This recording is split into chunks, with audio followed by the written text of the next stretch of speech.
Welcome back to Inside Vietnam. I'm glad you're here. We tell a lot of stories on this channel. Men who came here chasing something.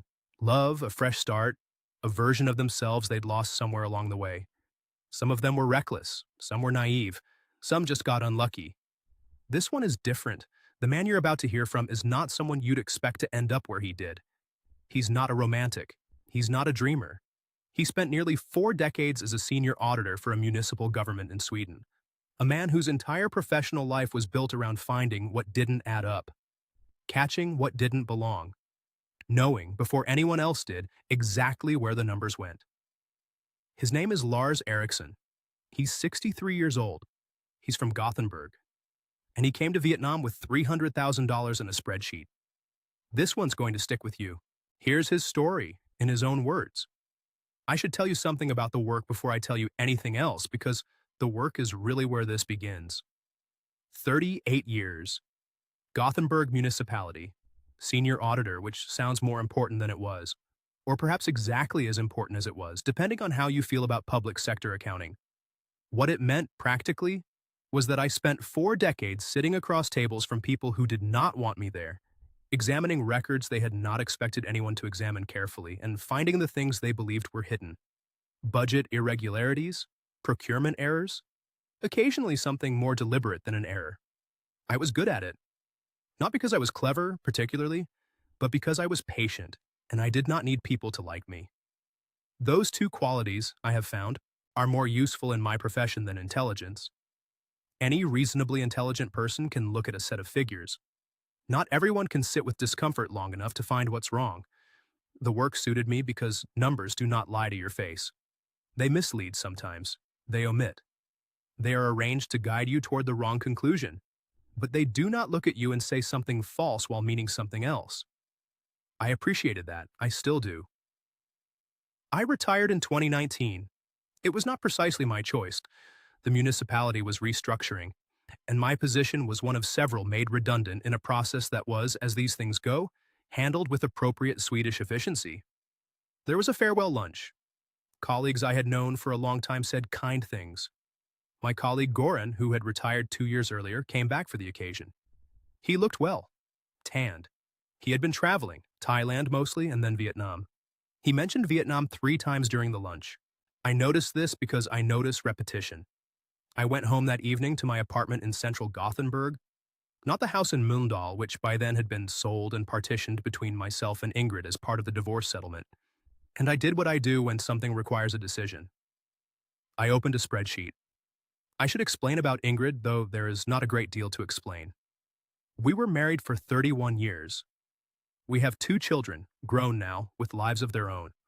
The marriage ended in 2019, the same year as the retirement, which made that particular year quite full from an administrative standpoint. Ingrid left for a colleague of hers from the hospital ward where she worked. I am told he is a decent person. I have no particular view on this. What I do have a particular view on is the apartment. We had lived in the house in Mölndal for 22 years. It was a good house, solid construction, south-facing garden, sensible size. The courts divided the proceeds equitably. I moved to a 2-bedroom apartment in Haga. It was clean, it had a good kitchen, and it smelled, in the particular way that unoccupied spaces smell, of nobody. I noticed this for the first time perhaps 3 weeks after moving in. Came home on a Friday evening, opened the door, and the air was just still. Empty in a way that didn't have anything to do with furniture. I stood there for a moment and then I went in and made dinner because what else do you do? Ingrid, I should say, has adjusted well to the new arrangement. She seems well. Anyway, the spreadsheet. I spent 3 weeks researching Vietnam after Goran's lunch. I built a matrix that covered cost of living in the 4 major expat destinations: Da Nang, Hoi An, Hanoi, Ho-Chi-Minh City, against criteria including healthcare access, climate, transport infrastructure, visa stability for Swedish nationals, and projected monthly expenditure at various lifestyle levels. I was thorough. I consulted 12 separate sources for each variable and weighted them accordingly. Da Nang scored highest on the objective criteria: smaller city, cleaner air, beach access, lower cost base. My model said Da Nang. Ho Chi Minh City scored highest on something I did not have a column for. I couldn't name it then. Something about the scale of the place, the density, the sense from what I had read that it was a city in the middle of becoming something. I had spent 38 years in the same building, doing the same work, taking the same tram home.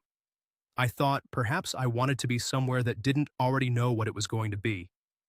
This was not a thought I was accustomed to having. I noted it as anomalous and proceeded. I booked a one-way flight to Ho Chi Minh City for the 14th of February, 2020. I chose the date because the flight was cheaper midweek, and not, as my daughter suggested when I told her, for sentimental reasons. I arrived on the 15th, which I believe settles the matter.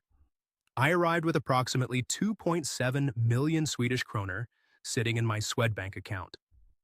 In US dollars, which is the currency most people use as a reference point in these discussions, roughly 300,000. This was the proceeds from my share of the Mölndal house sale, combined with my pension lump sum buyout. I had calculated that at a careful monthly spend of around 40,000 kroner, which in Vietnam would be genuinely comfortable, not merely adequate, the money would sustain me for approximately 5.5 years before I needed to rely solely on pension income. It was a reasonable projection. I stand by the methodology. The assumptions were the problem as it turned out, but I will get to that. The borders closed 11 days after I arrived. Vietnam locked down quickly and strictly in the early weeks of 2020. Temperature checks, mandatory masks, contact tracing that was, from an administrative standpoint, impressively organized. There were foreigners who scrambled to leave. I had no reason to leave. I had, in fact, no particular place to return to. My apartment in Haga was sitting empty, smelling of nobody, and I was in Southeast Asia with a valid visa and a full bank account. I told myself it was fate. I remember thinking this quite distinctly, standing on the balcony of my serviced apartment in District 1 on the evening of the 25th of February, watching the motorbikes thin out on the street below as the curfew approached. I thought, this is fate. I want to be precise about this because precision matters to me. I had not in 63 years believed in fate. Not once.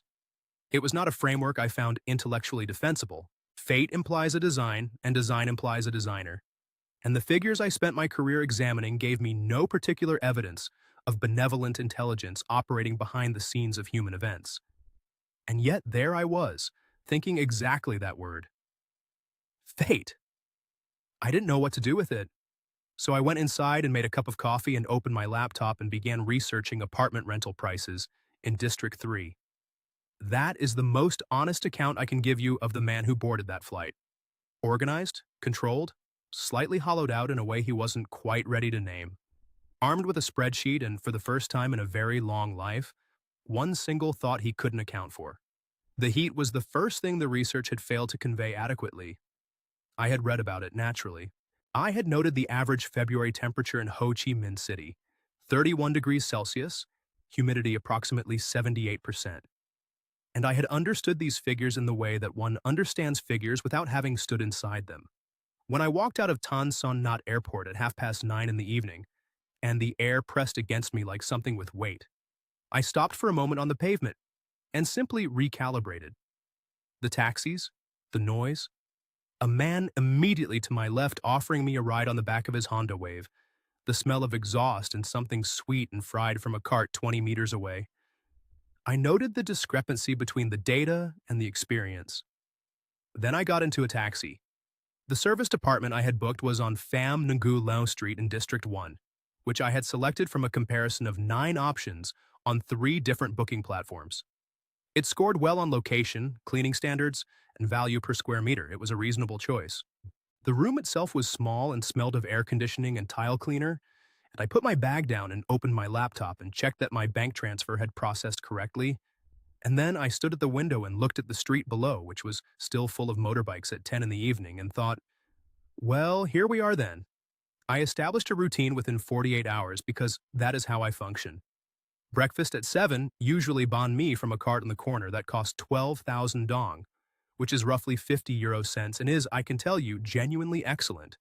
Then a walk, then work, by which I mean the project of learning the city. I approached it the way I had approached every unfamiliar assignment, methodically, without sentimentality, and with a notebook. I joined 3 expat Facebook groups in the first week. I left 2 of them within a fortnight. The volume of complaint was remarkable. Men posting about visa regulations as though they were personal insults. Arguments about which bar had the coldest beer. Photographs of food with lengthy captions about authenticity.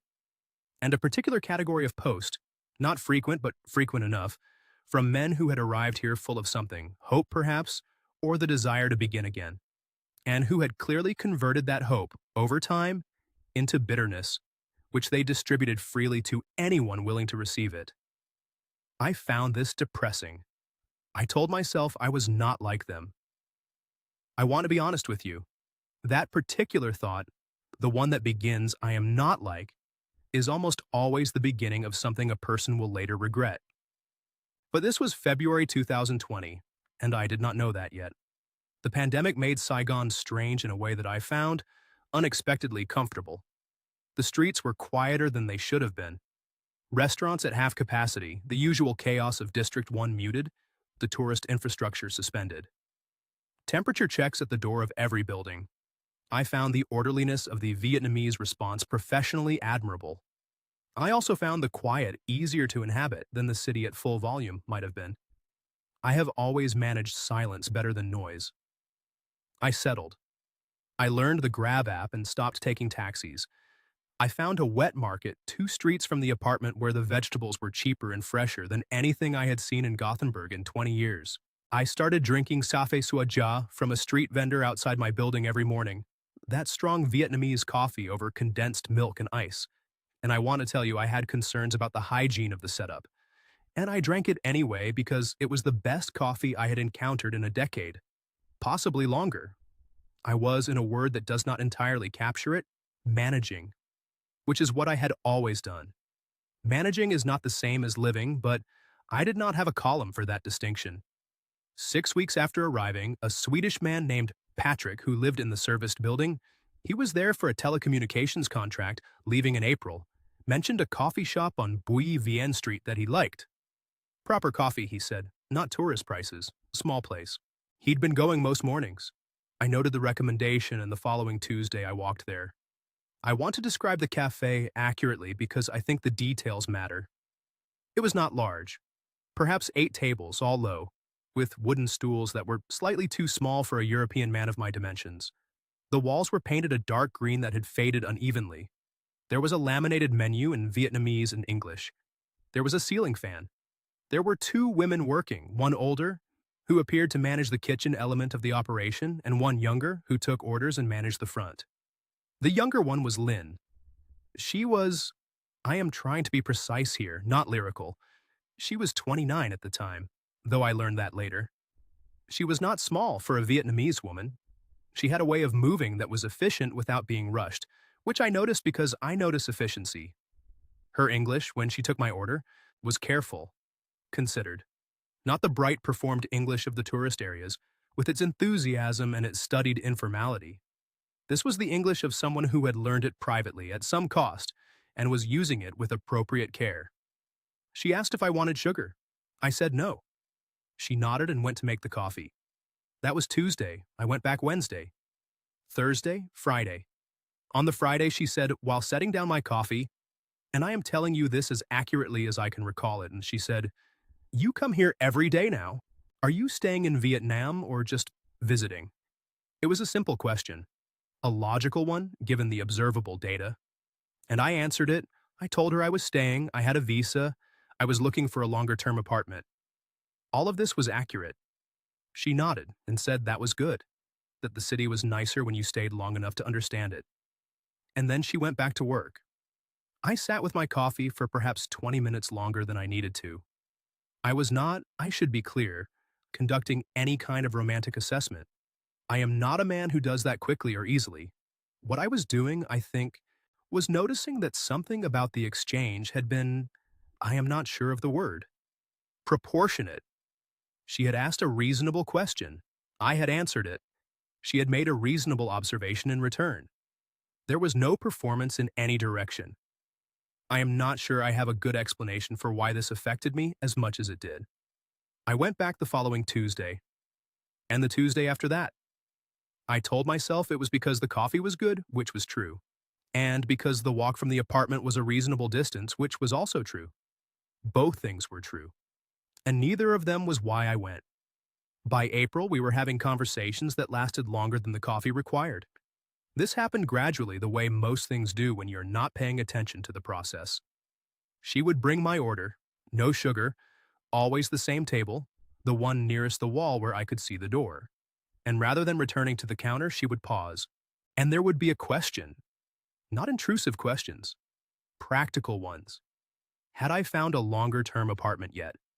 Had I tried the Calm Tam place 2 streets over?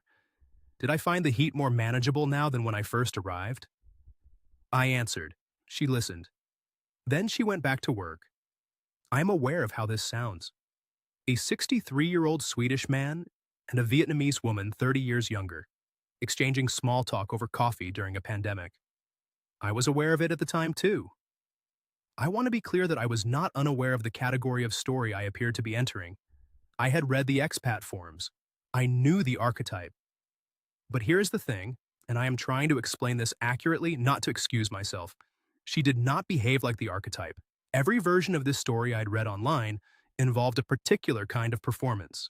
The laughing too much, the questions about what you do for work, the admiring comments about your watch or your phone, the visible calculation. Lynn did none of this. She didn't ask what I did. She didn't ask where I had come from, financially speaking. She asked if I had tried Calm Tam and whether the humidity bothered my sinuses. I thought this was evidence of something. I still think it was evidence of something. I am just no longer certain it was evidence of what I believed. We had our first evening together in late April. Not a planned thing. I was passing the cafe after 6, later than my usual time, and she was finishing her shift, and we ended up walking in the same direction for several blocks, and then we stopped at a Quan Hao on a side street. Plastic stools, a table the size of a cutting board, a bucket of ice with Bia Saigon bottles. And we sat there for 2 hours while the street noise moved around us. She told me about Quang Ngai, her parents, her mother's market stall selling fabric and thread, her father who had worked construction most of his life and whose knees were now making that difficult, her younger brother Min, 24, who was trying to find reliable work in the city. She told me all of this in the same quiet, unfussy way she did everything. No performance of hardship, no pause for sympathy, just, this is where I come from. This is who my family is. I found it dignified. That is the correct word for what I observed. I think about those early conversations quite a lot now. She was telling me the truth. The family was real. The difficulties were real. I want to be careful not to rewrite this into something simpler than it was. What I didn't understand then was that in Vietnam, when a woman of Lynn's background tells a foreign man about her family's difficulties, she is not necessarily asking for help, but she is also not asking. This is a distinction that requires cultural fluency I did not have, and which I should have sought before I needed it. She remembered things. This is what I kept returning to in those early months. She remembered that I found loud music physically uncomfortable. There was a period in May when the cafe next door started playing V-pop at full volume from 9 in the morning. And before I had said a word about it, she had already angled my table away from the shared wall and brought my coffee with an apologetic look that said she understood without requiring me to complain. She remembered that I always chose a seat where I could see the door. She always left that table free. She remembered that I had mentioned once that I had not eaten properly for the first week after arriving because I was being overcautious about street food, and months later she brought me a bowl of bun bo hu from a vendor she trusted and set it in front of me and said simply that this one was safe. She had been eating there for 3 years. I interpreted all of this as care. It was careful. Those are not the same thing, and I could not tell the difference. By June, we had been having these after-work evenings 2 or 3 times a week. I had moved to the District 3 apartment by then. A proper rental, 2 bedrooms, 15 million dong a month, which is roughly $600. Significantly better value than the serviced room and quieter. I had begun to think of Saigon less as a destination and more as somewhere I lived. And then in late June she called me, on Zalo, which I had downloaded at her suggestion. And she was crying, quietly, in the way she did everything. Without drama, but genuinely distressed. Her mother needed surgery, gallstones. The provincial hospital in Quang Ngai could do the procedure, but there were associated costs. The anesthesiologist had to be contracted separately. There were medication requirements. A private room was necessary given her mother's age and the post-operative risk. The total was 180 million dong. I did the calculation as she was speaking. Approximately 8,000 US dollars. She was not asking. I want to be clear about this too because it matters for understanding what happened next. She said she was going to travel down to Quang Ngai, that she would manage, that she had some savings, that her brother might be able to contribute something. She was informing me of a situation, not requesting a solution. This was, I now understand, a very practiced approach. At the time, I understood it as decency. I said I would like to help. She refused. I said again, more directly, that I had the money and it was not a difficult decision. She went quiet for a moment, and then she said she could not accept this. What happened next was the moment I returned to most often. She came to the apartment the following evening, and I put the figure on paper. 180 million dong with a repayment schedule I had built. Modest monthly amounts over 2 years, no interest. And I slid it across the table. She looked at it. And then she put her hands over her face and her shoulders moved, and I understood she was crying. And she shook her head several times and said she was ashamed, that this was not right, that she would repay every dong. She looked at the repayment schedule and said, "It is very thorough." She never mentioned the repayment schedule again. I told her not to be embarrassed. I meant it completely. A person whose shame looked like that, I thought, was a person whose character I could assess. I was an auditor for 38 years. I assessed character by reading documents, not faces. I should have known this about myself. I added the transaction to my records. A loan, clearly labeled. I felt, putting it in, that I had handled it correctly, that I had helped someone in genuine need while maintaining appropriate structure. The spreadsheet was accurate. The category was clear. What I had done without understanding it was establish a precedent. And precedents in any system are the most powerful things of all. They define what is normal. They make the next exception easier to accommodate. They do not announce themselves as precedents. They simply sit there, accurately labeled, waiting for the column to grow. In July, I moved to a proper apartment in District 3. 2 bedrooms, a kitchen with actual counter space, a balcony that looked onto a hem where a woman sold bon kuan from a cart every morning at 6. The rent was 15 million dong a month, $600 roughly. I had modeled this. It was well within my parameters. Lin was not part of the decision, officially. I want to be precise about that. It was my apartment, on my lease, in my name. But she had helped me find it. She knew a cousin of a colleague who was moving out, and she knew the building manager. And she was there when I signed the paperwork. And within 6 weeks, she was staying there most nights. This happened the way most things between us happened. Incrementally, without a specific moment I could point to as the decision. One evening, her things were in the bathroom. The following month, there were more. I did not raise the subject, neither did she. I added her name to the emergency contact field on the building registration form. I remember doing this. I remember thinking it was sensible. If something happened to me medically, someone should be contactable. This was practical thinking. I was 63 years old and living alone in a foreign country. The emergency contact field was, I told myself, a reasonable administrative choice. I think about that form occasionally. Min needed a motorbike in August. This came up naturally. He had found delivery work in the city, a food platform job that paid per trip, but without his own vehicle, he was renting one daily, and the rental cost was eating his margin to almost nothing. The motorbike he wanted was a Honda Wave, second-hand, 3 years old, 45 million dong. I did the conversion, roughly 2,000 US dollars. Lin told me about this not as a request, but in the way she told me most things. As a piece of information about her family's circumstances that she was sharing with me because I was a person she trusted. I said I would cover it. She said that was not necessary. I said it was not a difficulty. She said she did not want me to feel obligated. I said I did not feel obligated. I did not feel obligated. That is the honest account. It felt, if anything, like the natural extension of what I had already done. The surgery had been 180 million dong. A motorbike was 45 million. This was a smaller number. The logic was sound. I added it to the document. Loan, Min motorbike. 45 million Vietnamese dong. August 2020. Repayment terms to be agreed. Repayment terms were never discussed. 3 months later, in November, Min had found an opportunity.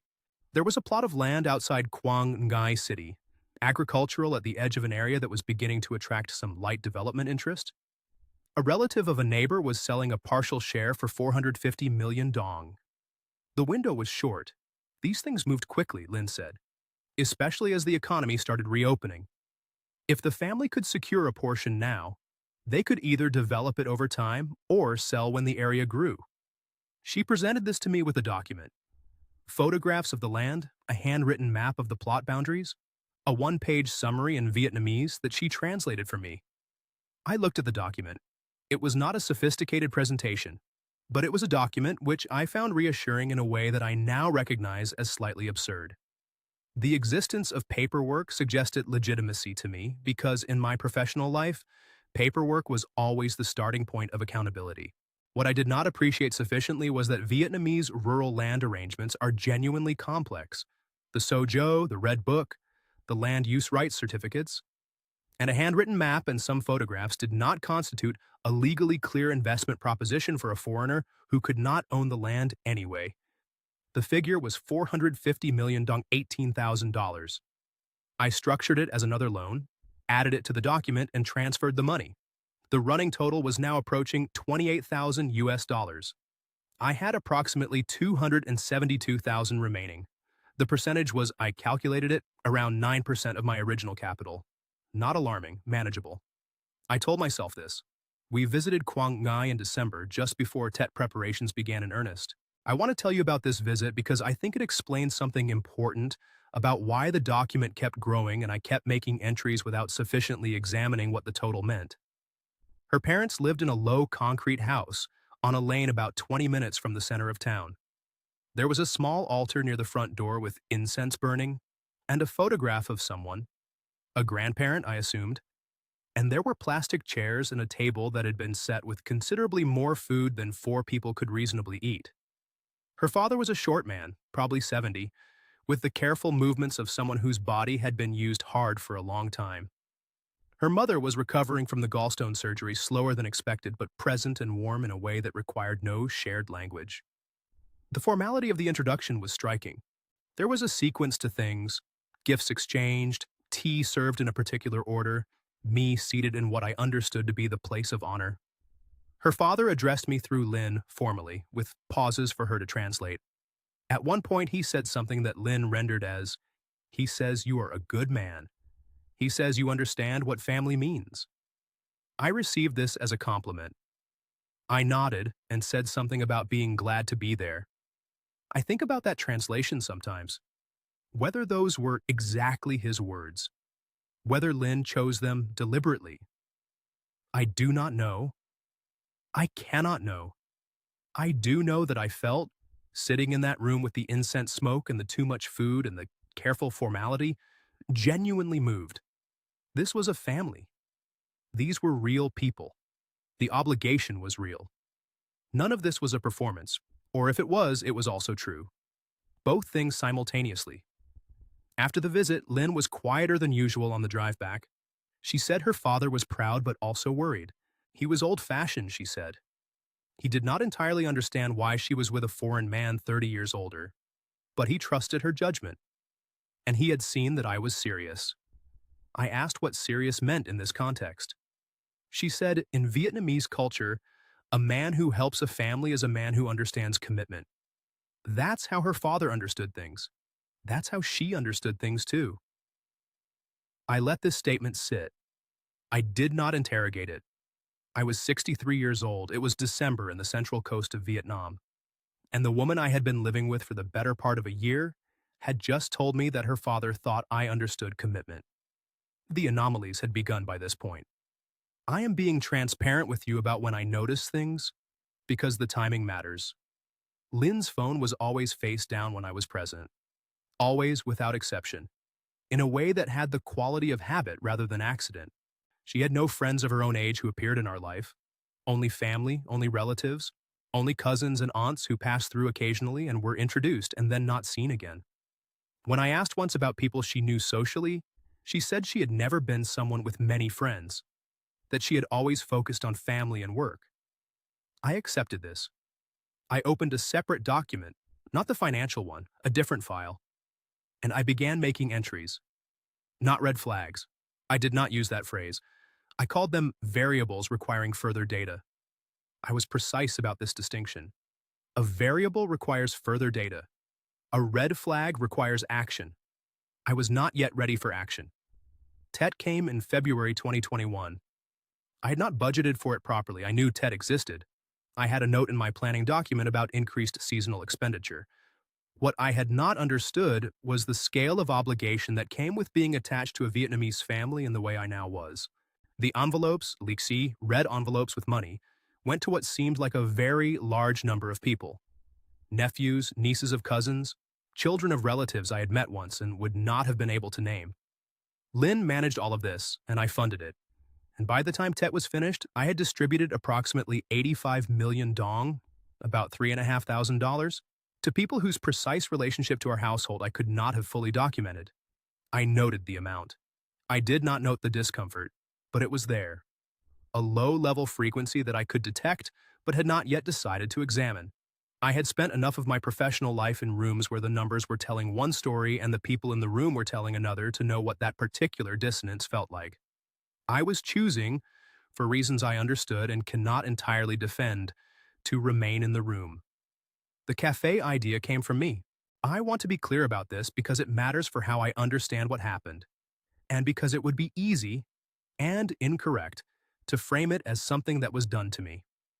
It was July 2021. I had been in Vietnam for 17 months. The life I had built was pleasant in most measurable respects. The apartment was comfortable. The neighborhood in District 3 suited me. The mornings when Lynn was there were genuinely good mornings. But I was restless in a way I had not anticipated and could not easily categorize.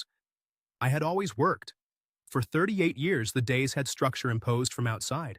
Reports due, audits to complete, departments waiting to be examined. Now the structure was entirely self-generated, and I found that I was not by temperament a man who thrives in that condition. I needed a project, a real one, with budgets and timelines and something to measure. The Thao Gian area in District 2 was where many of the expats lived, quieter than District 1, more residential, Australian and European families, good coffee shops and small restaurants, and the kind of street where you could imagine a well-run cafe finding a reliable clientele. I had walked through it several times. I had noted, with the professional attention I applied to most things, that the cafe density was adequate but not saturated, and that the quality distribution had gaps at the middle to upper end of the market. I raised it with Lynn one evening in late July, not as a romantic proposal, as a business proposition. I had already built a preliminary model. She listened carefully. She asked practical questions about location, about the menu focus, about staffing. She did not immediately say yes or no. This I also interpreted as a good sign. Impulsive enthusiasm would have concerned me. Her measured response suggested she was taking it seriously. I need to explain the legal structure because this is where the decision becomes the kind of thing that sounds, from the outside, obviously wrong, and which felt from the inside like a calculated risk I had fully assessed. Foreigners cannot simply register a business in Vietnam. The licensing requirements for foreign-owned enterprises are complex and restrictive. In practical terms, a small cafe requires a Vietnamese majority partner with the license in their name.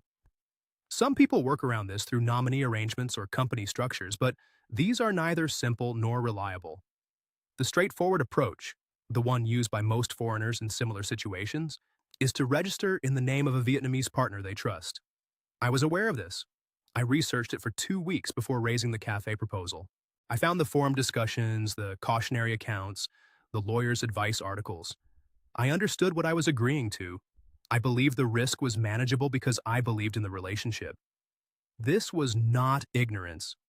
It was a calculation I made consciously, and I made it wrong. The cafe was registered in Lynn's name. I spent 6 weeks building the business plan, location analysis, projected revenue by cover count, and average spend, staffing model, equipment specifications, renovation scope, break-even timeline. I presented it to her at the kitchen table one Sunday morning, printed and bound. 11 pages with appendices. She read it carefully, which took some time because her business English was not as strong as her conversational English. When she finished, she looked up and said, "It is very thorough." She said this the same way she had said it about the repayment schedule 18 months earlier. I heard it, both times, as approval. I am not sure now what she meant by it. The renovation of the space, a ground floor unit on a lane near the Ho-Chi-Minh market, about 60 square meters, consumed 1.1 billion dong. This is approximately $44,000. The number is higher than I had initially projected because the structural condition of the unit required more work than the inspection had suggested, and because the contractor, who had been recommended by a contact of Lynn's, encountered several complications that required budget revisions at intervals that I approved sequentially without summing them clearly enough at each stage. Equipment, import duties, staff deposits, permits, the soft launch marketing. Another 400 million dong, roughly $16,000. Total investment in the cafe, approximately 3 million dong in the original development budget, plus overruns. In dollars, 120,000. I tracked every entry. The spreadsheet was immaculate. The cafe opened in late October 2021. It had 6 tables inside and 4 on the pavement. We served Vietnamese coffee done properly. Fin filter, the old way. No shortcuts, plus a small Western pastry selection that I sourced through a bakery supplier in District 1. Lynn managed the front of house, I managed the back office, the accounts, the supplier relationships, the staff scheduling. For the first time in 2 years, I was useful in a way that felt familiar. I had a function. Those first months were good. I want to say this clearly because the story is not one where everything was obviously wrong from the start.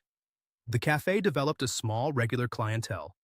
Some expat families from the Thao Gian area, a few local Vietnamese professionals who came for the coffee, a Dutch couple who became regulars on Saturday mornings, and with whom I occasionally had conversations about nothing in particular. Revenue was below my projected figures for the first 2 months, then climbed. By month 4, it was tracking close to model. And then the drift began. Quietly, the way drifts do. Lynn's father's health had been intermittently problematic throughout 2021. In early 2022, it became more consistently difficult. Respiratory issues, 2 hospital admissions, medications that were expensive and ongoing. The cost came through in individual amounts that were each individually unremarkable. 15 million dong here, 22 million there, a specialist consultation at a private hospital in Da Nang for 38 million. I paid each one. I recorded each one. I did not at any point during this period look at the column total. A cousin needed university semester fees. 40 million dong, $1,600. The espresso machine we had purchased for the cafe developed a fault that the warranty did not cover. A replacement part had to be imported. An additional staff member was needed for the lunch rush on weekdays. Each of these was, individually, a reasonable expenditure. I noted them all. The aggregate across 18 months was 580 million dong, roughly $23,000, in what I had labeled in my document as miscellaneous family and operational. And there was one other thing. One entry in the anomalies document that I had been, I'm trying to be honest about the right word, avoiding. I had begun visiting the cafe on Thursday mornings when I was not expected. I did not announce these visits. I came, sat at a corner table with a coffee, and counted covers. Not obsessively, just I noticed. And the foot traffic I observed on those unannounced Thursdays was consistently higher than the figures Lynn reported to me for the corresponding period in the weekly accounts she presented on Friday evenings. Not dramatically higher, but consistently different. I added an entry to the anomalies document. Cafe revenue, verbal reports, possible discrepancy with observed traffic, variables requiring further data. Then I closed the document. I think about this moment more than any other. I had spent 38 years as the man who opened the document and examined what was in it. I had sat across tables from people who did not want me there, and I had been patient, and I had found everything eventually. I knew what it felt like when the numbers were telling a different story than the people presenting them. And I closed the document, because the alternative, the thing that opening it honestly would have required me to consider, was a version of events I was not yet prepared to live inside. And the apartment did not smell of nobody when she was there. and I had not found a good way to account for that in any model I had built. It was a Tuesday afternoon in March 2022. The cafe was about half full, two expat women with laptops near the window, a young Vietnamese couple sharing a single sa phê sua ja, an older man I recognized as a regular who came every Tuesday and always ordered the same thing and never spoke to anyone. The ceiling fan turned slowly. Outside, a motorbike with a broken exhaust went past twice. Lynn was at the front counter with a customer, both hands occupied.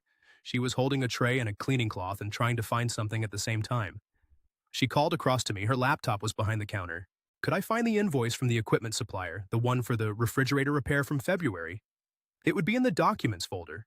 She needed the invoice number. I went behind the counter. I opened the laptop. I navigated to the documents folder. I opened the first subfolder, which was labeled with a date range I took to indicate February invoices. It was not the invoice folder. I want to describe what I saw the way I would describe it in a professional report, because that is actually how I processed it in the moment. With the analytical distance of someone reading a set of figures that belonged to an unfamiliar department. It was a parallel set of accounts. 14 months of cafe operations, organized by month in a structure I recognized immediately because it was, broadly, the same structure I used in my own records. Revenue columns, cost columns, a net figure for each month, and a transfer column, a regular monthly transfer to an account number I did not recognize, in amounts that ranged between 22 and 38 million dong per month. The cafe had been profitable, substantially profitable, for 14 months. I sat with this for perhaps 4 seconds. Then I closed the folder.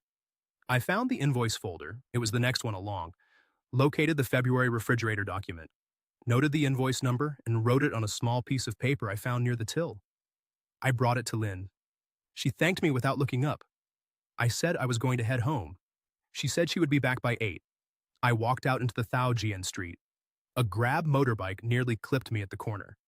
The smell of pho from the place 2 doors down. Somewhere above me, construction. The sound of a drill starting and stopping. I took a Grab back to District 3. At home, I sat at the kitchen table for approximately 20 minutes without opening my laptop. Then I opened it. I spent the next 2 days doing what I'd done for 38 years. I pulled every record I had. My Swedbank statements, the joint account we had opened for cafe operational expenses, my loans document, every Zalo transfer receipt I had saved, the TET figures, the medical costs, the land document, the motorbike entry. I built a complete reconstruction, 27 months of financial activity, every transaction I could account for, organized chronologically and by category. The total outflow from my account across the period, approximately 6.9 billion Vietnamese dong. At the exchange rate applicable across that period, in US dollars, 277,000, remaining 23,000. I checked this calculation 4 times. The methodology was sound. The figures were correct. I sat with the completed document for 1 more day. I did not call my son. I did not call my daughter. I did not contact anyone in Sweden. I made no new spreadsheet. I simply sat with the number and let it be the number it was. On the 3rd day, I sent Lynn a message on Zalo. I asked her to come to the apartment that evening. I said I needed to discuss something related to the cafe accounts. I used that phrasing deliberately. She replied that she would come at 7. She arrived at 5 past. I had the document open on my laptop, turned so she could see the screen from across the table.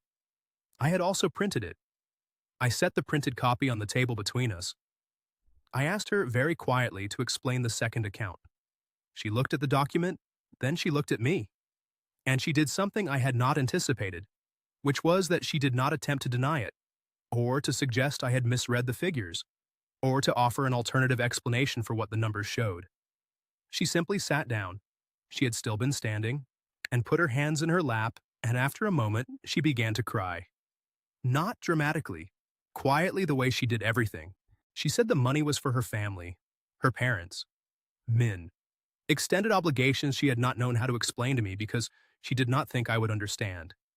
She said she had always intended to tell me.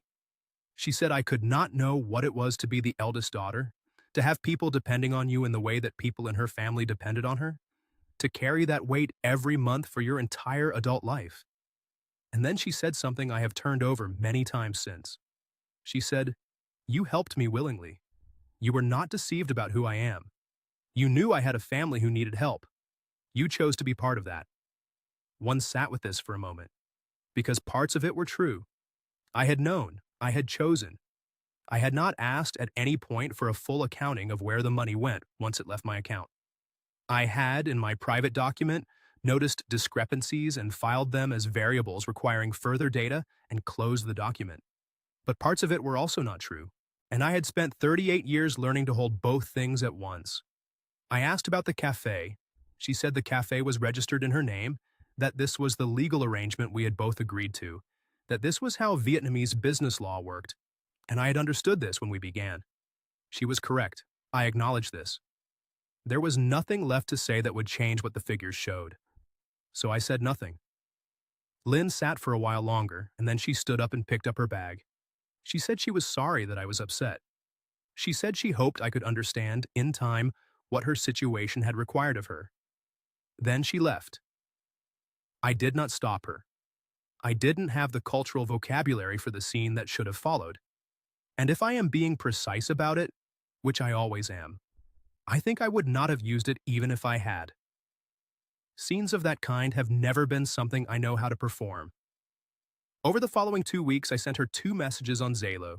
Practical messages about the cafe accounts, about some supplier documentation I needed. She did not respond to either, and that was the end. No confrontation, no formal closing, no moment I could point to as the last one. She simply stopped. And the relationship dissolved in the way that I have now come to understand. Things dissolve in this country when one party has decided the matter is concluded. Quietly, without histrionics, leaving the other person alone in an apartment that has once again begun to smell of nobody. I engaged a Vietnamese lawyer in early May, not because I expected a different outcome. I had read the relevant statutes and I understood the situation clearly enough. But because I am by training a person who verifies before concluding. The lawyer confirmed what I already knew in approximately 40 minutes for a fee of 3 million dong. The cafe was registered in Lin's name. The land share in Quang Ngai was registered in Min's name. The legal structures were sound. There was nothing to recover. I gave notice on the apartment. The building manager, who had known Lin's name since I put it on the registration form 2 years earlier, wished me well without particular expression. I packed what I had brought with me and a few things I had acquired. A good coffee press, some books, a ceramic bowl one had bought at a market in Hoi An on a day trip that felt, in memory, like it belonged to someone else's story. I closed the loans document. I want to be precise, I did not delete it. I closed it and moved it to an archived folder and did not open it again. The financial document, the anomalies document, all of it, archived. The numbers were correct. There was nothing in them that required further review. Before I booked the flight, I sat for one evening and tried to think clearly about what I understood that I had not understood before. This is a professional habit. After every difficult audit, I wrote a brief summary of methodology failures. Not to assign blame, but to understand what could be improved. I tried to do this for myself. What I arrived at was this. I had known, from the forum posts and the cautionary stories in my own anomalies document, that something was not correctly described.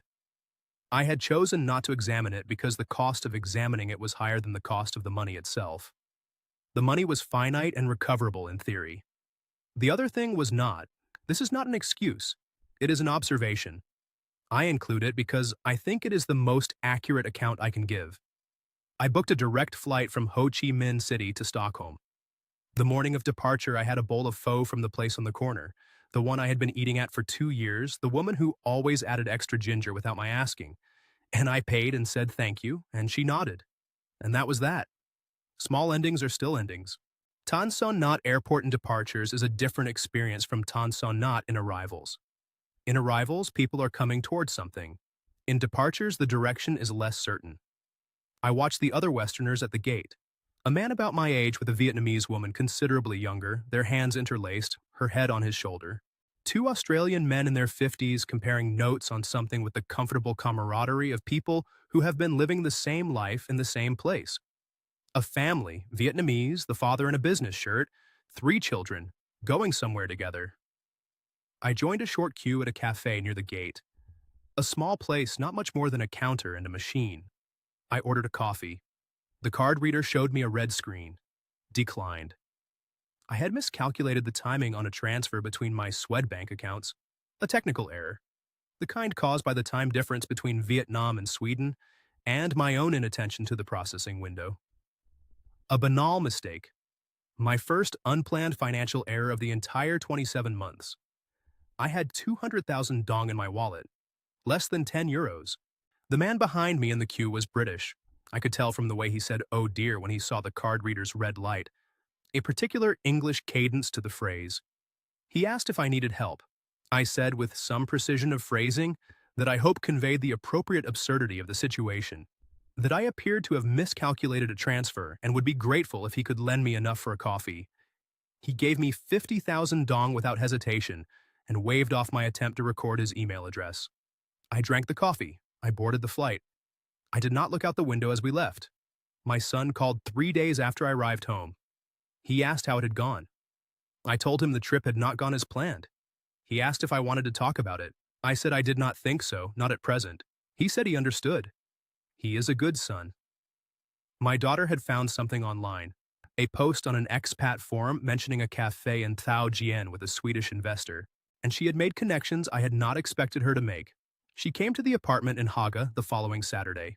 She did not ask me to explain everything.